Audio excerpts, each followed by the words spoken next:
Here we see the basic structure of the eye. Okay, so you can see this is the lens, and this is the front portion of the lens, eye lens, and this is the rear portion. Here we have a bending like this, and these are projected like this. So let us see each and every part. Say the front portion here, let us say A. So this is cornea. It's a front layer like thing which wherein most of the refraction takes place actually. Okay, and next part, interior part, here we have, say let us say this one, this B, this is the crystalline lens.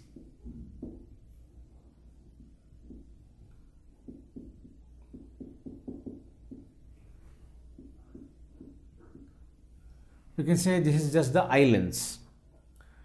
It's not made up of any synthetic material. It's a transparent jelly-like material. Okay, we can press it and then its shape can be changed. Okay, so to hold the position, the lens in position, we have two things over here. This is something like a stand, lens stand. Okay, so these are the muscles. See,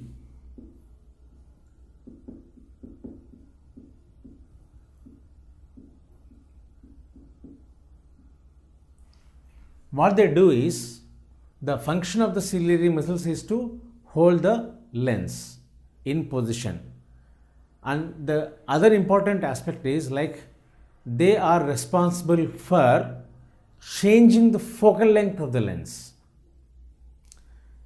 Earlier we discussed like wherever you keep the object within certain range, okay, you will be able to see the image clearly. So the reason is that in a normal lens, a glass lens, if you consider, the focal length of the lens does not change. Okay, so because basically it's a converging lens, this one is a converging lens. Even you talk about a convex lens, converging lens, its focal length is constant.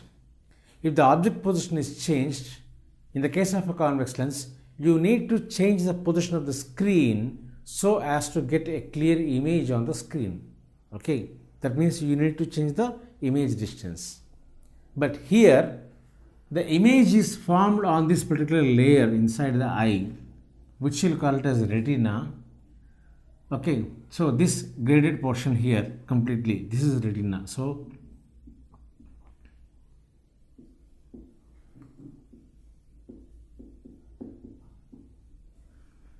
in this image is formed on this retina.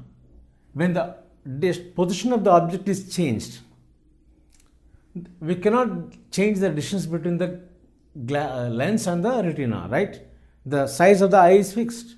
So what will happen is, this particular lens will change its thickness, maybe slightly. Okay, so to help change the thickness, you know that thin lens and thick lens. For a thick lens, the focal length will be shorter. Okay, for thin lens, the focal length will be a little bit longer. So here what's happening is, to be enabled to have the image position on the screen, the crystalline lens, which is made up of a jelly-like material, it will change its focal length, basically its thickness. Okay, what happens? How does it change its thickness? It is these ciliary muscles that help to change the thickness of the lens. When they stretch themselves like this, and they contract like this, what will happen? They stretch the lens and the lens becomes thinner. Okay, when they relax, okay, then they push this particular part, it is pushed, these two edges are pushed, that means the lens will become little bit thicker. When the lens is becoming thicker, obviously the focal length of the lens will become lesser. Okay, so this is what is happening. So these two muscles, the function of the ciliary muscles is to change the position change the thickness of the lens. That is the main function. And retina, what we discussed is, it is a screen where the image is formed. Now the question comes, is it a real image or a virtual image? When you say the image is formed on a screen, it implies that the image is real image, not virtual. Okay. When the image is real, it can be inverted only. It cannot be erect, right? So that means if I have the object in the upright position over here, what we will get image is inverted position. Okay. When the image is formed inverted, how are we able to see the object in the straight position, normal position? What happens is, what we are talking about this retina, this is nothing but the nerve endings. It is a canopy of the nerve endings spread over the entire region of the eye. In the posterior region of the eye, this is the posterior region, this is the anterior region, front portion, rear portion. So the nerve endings are spread over the interior portion of the eye, inside of the eye totally. Okay. So whenever the light impulses are the image is formed on the retina, those light impulses are carried through this optic nerve. This portion is the optic nerve. Okay.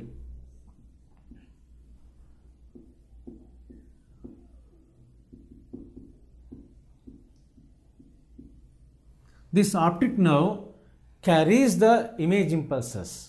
So electric impulses are generated whenever this retina receives an image.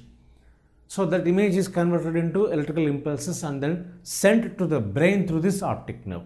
So it plays a very crucial important role. If there is some defect in the optic nerve, you will not be able to, this part of the eye may function well, but you will not be able to realize the image, because this is connecting to your brain from the eye.